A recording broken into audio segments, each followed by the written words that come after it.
Hello dear students, welcome back to my channel physics SPC. Electrostatics का एक अच्छा question. Consider uniform spherical distribution of radius r1 centered at O. In this distribution, a spherical cavity of radius r2 centered at P with distance OP equal A or equal to r1 minus r2, see the figure is made। ये figure दे रखा है। ठीक है, वापस आते हैं थोड़ी देर में, पहले क्वेश्चन पढ़ते हैं। If the electric field inside the cavity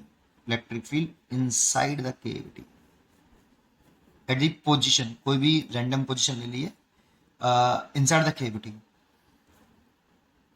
then the correct statement is, और चार चॉइस दे रखे हैं। चलो हम मेन क्वेश्चन पर आते हैं। देखो, हमसे जो क्वेश्चन पूछ रहा है कि ये केविटी है आपकी, इसकी रेडियस आर है, इसके इस वाले पॉइंट पर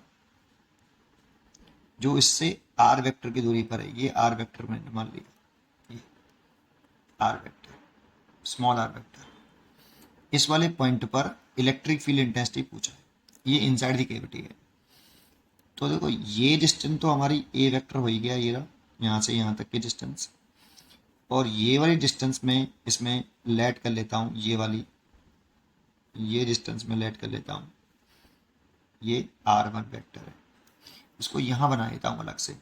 देखो, ये सेंटर हो गया O, और ये पॉइंट है P, और ये डिस्टेंस आपकी यहाँ से यहाँ तक क्वेश्चन में गिवन है, इसे ए वेक्टर मान लिया मैंने।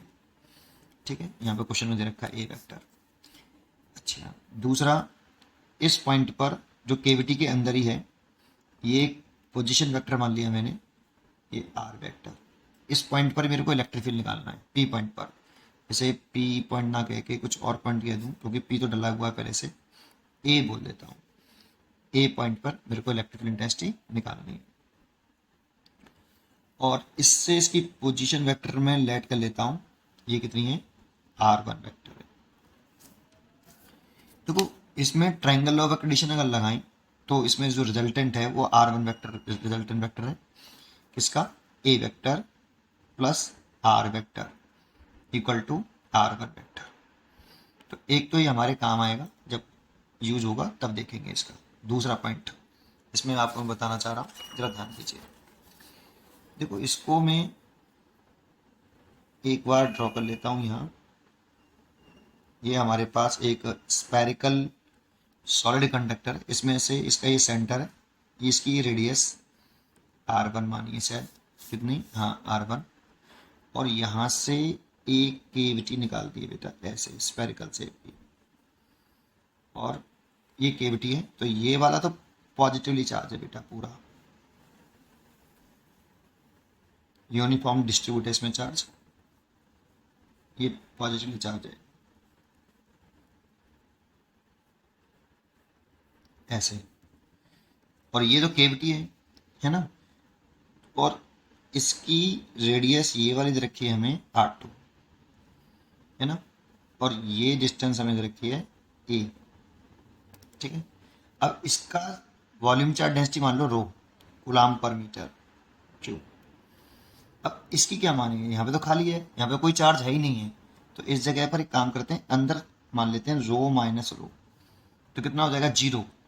तो जीरो तो चार्ज, वहाँ पर चार्ज डेंसिटी कितनी है, चार्ज डेंसिटी पर वॉल्यूम क्या है, जीरो, वहाँ पर चार्ज ही नहीं है, तो जीरो मान लिया। तो जीरो को ऐसे लिख लो, रो माइनस के रो, और ऐसा लिख के इसको दो पार्ट में डिवाइड कर लो ऐसे, कि एक तो आपका ये बन गया पूरा, पूरा कंसिडर कर लो, जिसकी चार्ज डेंसिटी रो है, देखो प्लस के रो प्लस के रो, तो पूरे को एक पूरा कंप्लीट मान लो ऐसे, ऐसे कि पूरे में डिस्ट्रीब्यूट है आपका। इसका ये सेंटर, ये इसकी रेडियस r1, लेकिन निकालना मेरे को इलेक्ट्रिक फील्ड इंटेंसिटी इस वाले पॉइंट पे, इस केविटी के अंदर पॉइंट है a, तो a पॉइंट पे निकालनी थी, तो ये केविटी के अंदर ये पॉइंट था a, और ये सेंटर से ये दूरी पता, कितनी दूरी पर, इस सेंटर से, o वाली सेंटर से कितनी दूरी पर था ये पॉइंट, r1 वेक्टर, तो ये r1 वेक्टर था। इस पॉइंट पर मेरे को इलेक्ट्रिक फील्ड निकालनी है। ठीक है, एक प्लस इसमें से एक केविटी बाहर निकाल देंगे, तो बाहर निकालने के बाद ये भी एक ऐसे मान लो, ये केविटी बाहर निकाल दी, और इसकी पॉइंट है सेंटर है P, इसकी रेडियस है आपकी R2, ठीक है। और इस पर चार्ज इस पर कैसा है, माइनस का है, इसकी डेंसिटी है माइनस के रो, ठीक है भाई। प्लस के रो तो मैंने इसमें सम्मिलित कर ली और माइनस के रो मैंने अलग कर दी, इन दोनों को जोड़ लेंगे तो ये केविटी बाहर निकल गई, ठीक है। और कौन से पॉइंट पे निकालनी है, इस ये भी केविटी के अंदर एक पॉइंट है, इस केविटी के अंदर एक पॉइंट है रैंडमली, जैसे मैंने यहाँ पे माना था ये पॉइंट ए, ये, और ये इसके सेंटर से कितनी दूरी पर है, ये इसके सेंटर से कितनी दूरी पर माना मैंने, r vector, small r vector, तो ये स्मॉल आर वेक्टर है बेटा आपका। तो एक इसकी इस इलेक्ट्रिक फील्ड निकालो, एक बार इसकी इलेक्ट्रिक फील्ड निकालो, दोनों को ऐड कर दो तो टोटल इलेक्ट्रिक फील्ड आ जाएगी इस पॉइंट ए पर, जो कि हमें निकालनी है, ठीक है। चलिए पहले इतनी बात समझ में आई होगी। अब बात समझने वाली बात यह है कि हमें एक फॉर्मूला याद होना चाहिए बेटा। अगले पेज पर एक चीज बताता हूँ, ठीक है, कि अगर ये सॉलिड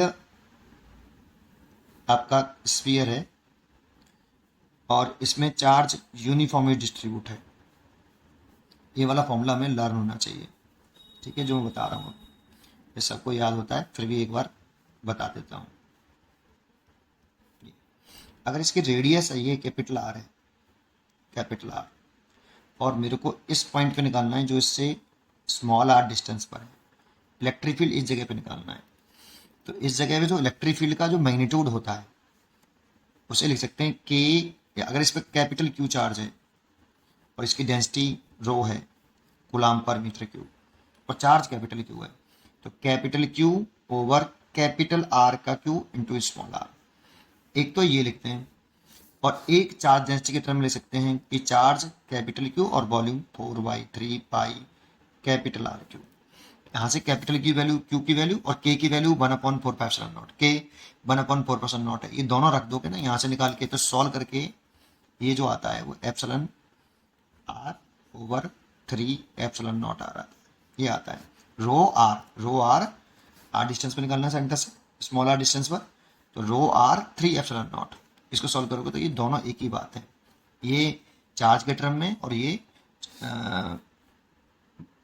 वॉल्यूम चार्ज डेंसिटी के टर्म में, वॉल्यूम चार्ज डेंसिटी के टर्म में, ठीक है। तो ये वाला फॉर्मूला हमें याद होना चाहिए। अच्छा, दूसरी बात, अगर इसे वेक्टर फॉर्म में लिखना है, सोचो इस जगह पर अगर आर वेक्टर की डायरेक्शन ये है तो ई वेक्टर की डायरेक्शन भी ऐसी होगी, अगर पॉजिटिव है तो इधर होगी और नेगेटिव है तो टुवर्ड्स दी होगी। तो ई वेक्टर को अगर हम लिखें, वेक्टर फॉर्म में लिखें, तो rho R vector over 3 epsilon not.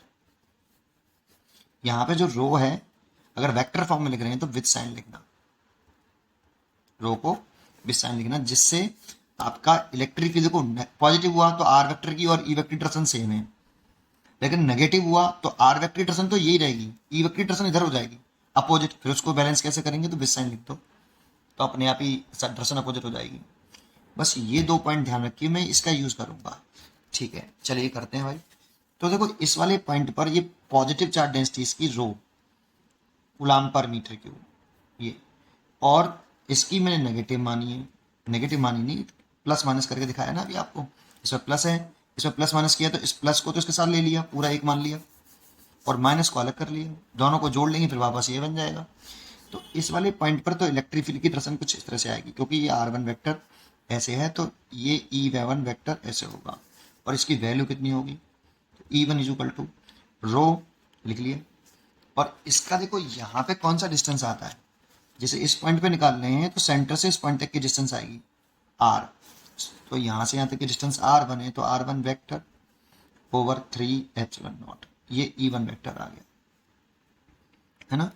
ऐसे ही इसकी वजह से निकालने, इस जगह पर डायरेक्शन तो टूवर्ड्स होगी, नेगेटिव चार्ज है ना इसलिए टूवर्ड्स होगी सेंटर की तरफ, लेकिन साइन रख देंगे हम अपना, E2 वेक्टर फॉर्म में लिख रहे हैं, तो माइनस का रो, और डिस्टेंस कितनी है इसकी ये सेंटर से, रेडियस जो आती है वो इसमें देखो नहीं है, रेडियस होती तो ये वाला लगा दे तब आती, चार्ज के टर्म में मैं ये लगा रहा हूँ बेटा, देखो इसकी रेडियस कैपिटल आर है लेकिन नहीं है, इसमें स्मॉल आर है, वो आ रहा है, दिख रहा है, ठीक है।